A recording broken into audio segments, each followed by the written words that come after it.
again on my blog.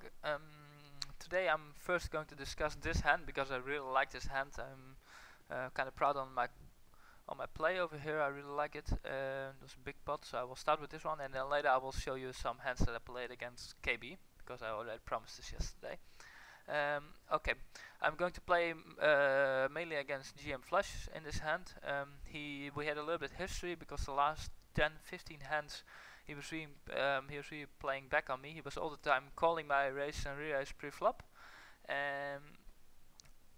Yeah, this is not really a good play against me because, at least this is what I'm thinking. He was all the time trying to outplay. Trying to outplay me after the flop. Probably he got a little bit annoyed by my pre-flop raising. He's also playing, his stats are something like 30, 10, 2, which means that he's calling too much hands before the flop and raising a little bit too less. Okay, I will show you how the hand is going. This guy is raising, then GM Flush is calling, and Booberkind is also calling. Andalusia is folding.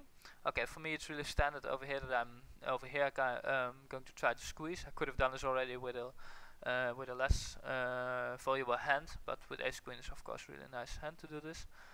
So I'm making my pot bet, and this guy will fold.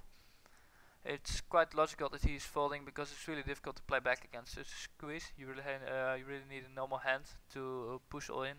So it's really really a strong play, this pot bet. Okay, then GM Flush is going to call me one more time. This is what he's doing all the time, so I could have expected this. And then Booberkind is folding. Okay, the flop, it's very dry flop for me.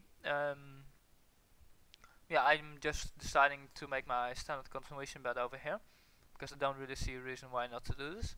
I'm putting him before the flop on a range of like small pocket pairs. Probably not his premium pocket pairs because he would have re-raised them pre-flop against this guy already. So yeah, he could also have something like ace jack, those type of hands. Okay, you will see that he is calling me. This call doesn't really tell me much, but I think that a lot of times he will now have like a pocket pair in a range from 4s to 10s, something like this. This is the type of hand I'm putting in him on, and maybe he have hit it something like top pair. This will be the type of hands that he's not re-raising me. Probably if he would have had aces, kings or queens over here, he would also have shoved. So I'm skipping them from the range.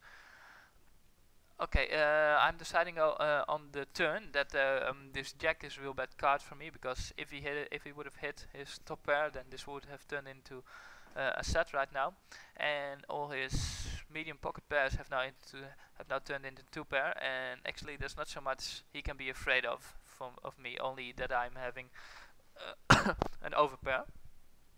So I'm deciding just to check because I don't believe that he's going to throw a lot of hands away over here. He's checking behind, which puts me really into thinking that he has something like a middle pair, and this checking behind, he did this really instantly. He didn't think for a second, so I decided that probably he doesn't have a set over here, because then probably it would have cost him a little bit more thinking. So on the river, my queen is coming, and this is for me, it's a real nice card of course, because I'm making 2 pair with top kicker, and I'm still more or less putting him on a medium pocket pair, and I'm deciding to check over here because I don't think that he will call a raise, because I have to shove more or less all in over here if I want to raise, and I think that check call has a little bit more value. Yeah, so I was actually hoping that he would make something like a bet of $200, so I could easily call and see what happens, because I would absolutely get the odds over here to call. So I'm checking, and he's raising all in at once, and that's made of course the decision a little bit difficult for me.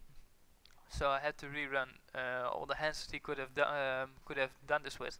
So he could have done this with pocket 3s, pocket 5s, and something like ace jack. This will be the hands that are beating me.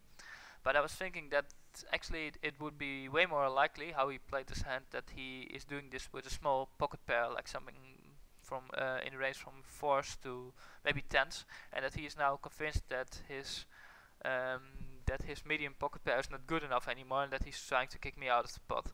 So I decided to call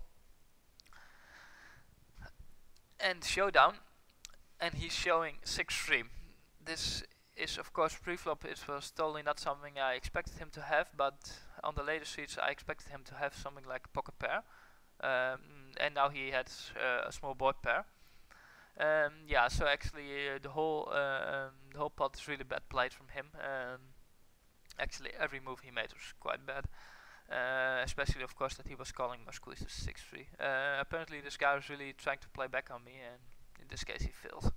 Yeah, I really like the hand because it's really a big hand. It's 1.5 buy-in. We both put it in, so then it's nice to only to call with a top pair, top kicker. Okay, I will come back later with some hands against KB.